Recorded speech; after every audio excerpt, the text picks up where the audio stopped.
Бу көннәрдә Габдулла Кариев исемендәге Казан Татар дәүләт яшь тамашачы театры үзенең 35-нче юбилей театраль сезонын башлап җибәрде. Яңа сезонда нинди яңалыклар, премьералар көтелә? Хәбәрчебез Искәндәр Гыймалдинов белеште.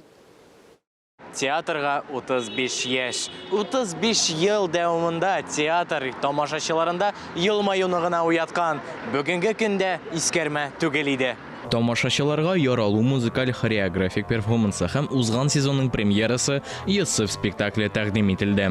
Монда инде мин Фәрит әфәнде чакырды.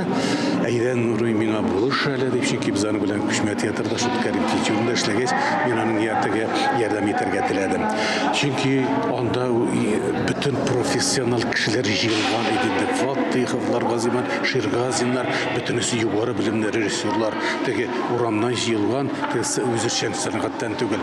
Ышанычым зур булды һәм кушылып киттем, элгәреге эшемнән күчтем. Киләчәктә безне 4 яңа премьера көтә. Алга табада яңа әсәрләрне сәхнәдә күрергә язсын.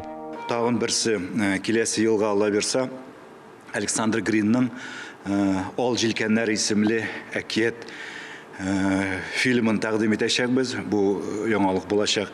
Һәм Әмирхан Динекинең «Матурлык» исемле шундай көтелмәгән спектакльне Айрат Абушахманов Уфадан килеп куячак.